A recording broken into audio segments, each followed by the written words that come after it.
We just got news, April 20th. Now Ryan Garcia versus Devin Haney. Like, what's your thoughts on the just the fight, just hearing about it, and then your analysis? The fight is a good fight. I think it's a good fight for Devin Haney. It's definitely going to show a level of adversity for the both of them because you got Ryan, who's bouncing back from a loss from a champion, which is, I mean, a loss is a loss, and that's not something that anybody would want in this profession. But let's be real. If you lose by a champion, it ain't but so much weight that comes with that. You lost to a champion. It ain't like you lost to a scrub. Canelo, he lost to Floyd. That was his only loss. You lost to a champion in many divisions. He's a champion in this division, and in this division. And he just came up to your division and he beat your ass. So that's a vet. So don't get upset. It was something that was bound to happen, basically. You know what I mean? So it's kind of like, come on, you lost to a champion, Ryan. Come on, just bounce back, man. Just bounce back, get the ball rolling again, and show that you develop some new attributes and a new outlook on what you need to do and the sport in general. So with him fighting the Devin Haney, a lot of times he fought guys that was just brute strength, bringing to the table brute strength, or just physically bigger than him. I think Devin Haney, he's more lean. They kind of like got similar body structure. Devin Haney is definitely wider, but as far as a fighting style, he's a boxer. And Ryan Garcia, he's a boxer. Only thing I think Ryan really could do effectively to make the fight come to a halt or end is land a hook. He cannot go into this fight looking for no one-punch knockout.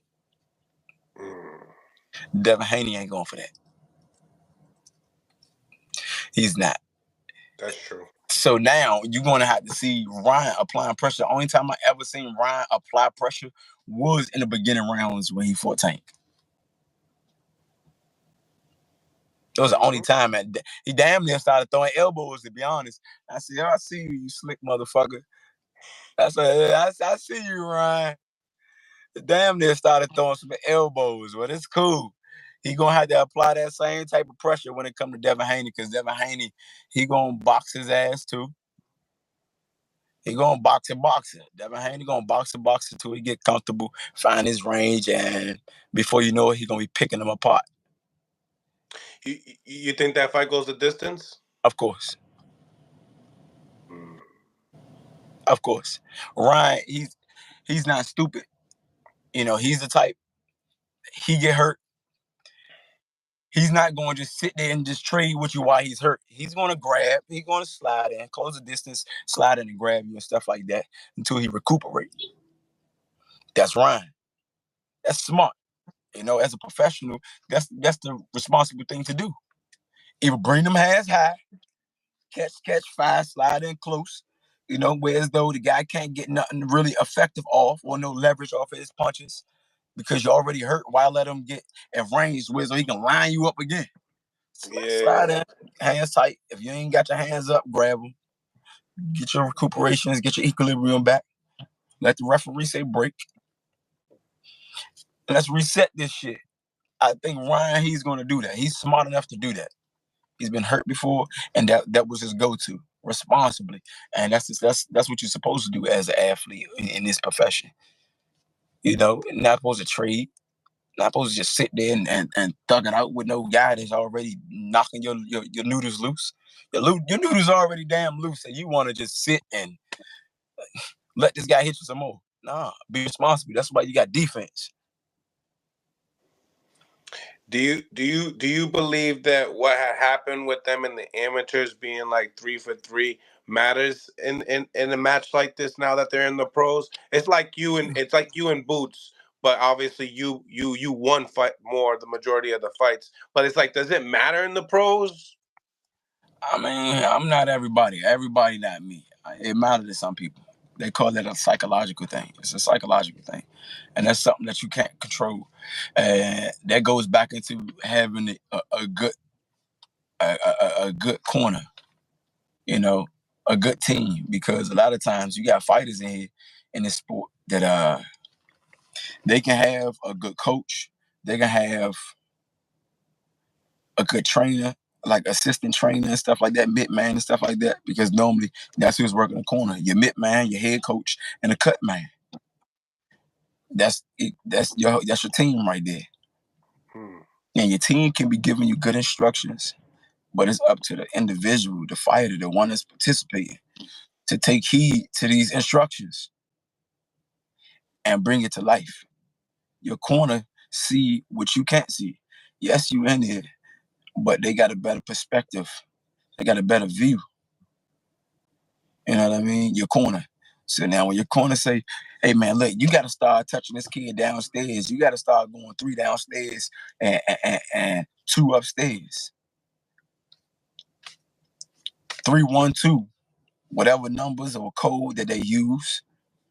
Your coach is telling you this because he sees this outside looking in. You got to trust him. Psychologically, you got to be in a position where I can trust my coach. My coach is telling me exactly what to do. It's going to work if I pull this shit off. Now, so, like I said, that's a psychological viewpoint. Now, when it comes back to old history with fighting people in your past and amateur, it's kind of like, okay, well, I beat him last 3 or let's say I beat him last 7 years ago when we was amateurs, or 12 years ago when we was in amateurs and kids. I know he won't get back. That's a psychological thing.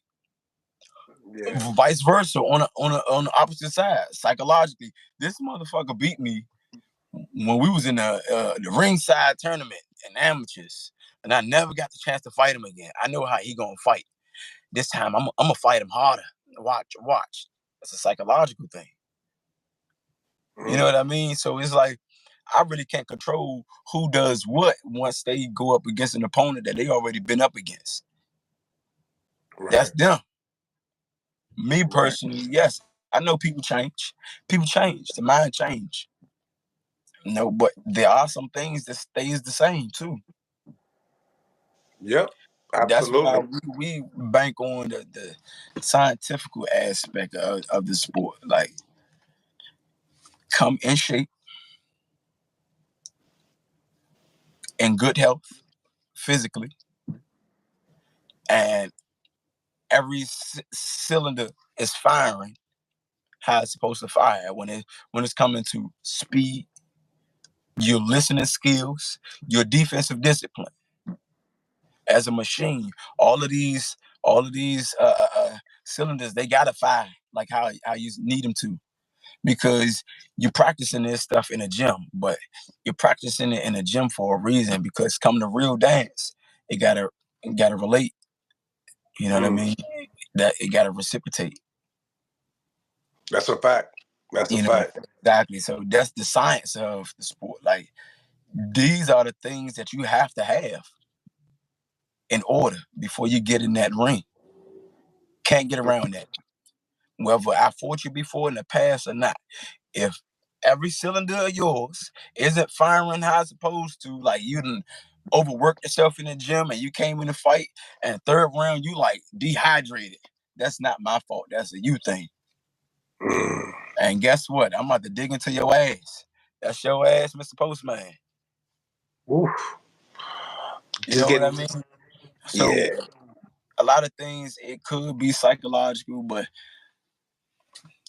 scientifically, it's stuff that would never change. I got another example. Have you ever seen a fighter that fight a certain way, like their whole career, and once they went up against an opponent, they just like changed the way they fight? Yeah, of course. Exactly. That's a psychological thing. Like, yeah. I fought him before. I know he think I'm gonna fight like this. Yeah, look at Jermaine Ortiz. Jermaine Ortiz don't fight the way he fought with Teofimo. He's more aggressive. Right. He's on the back leg. He was on his bike. Mm-hmm. Normally he's in the pocket. He's stalking. He's countering. This time he was like, man, like, I'm about to run from this motherfucker. I'm not doing this. Getting into some of these super chats, make sure you guys smash the like button. We got the one and only Gary Antuanne Russel in the building.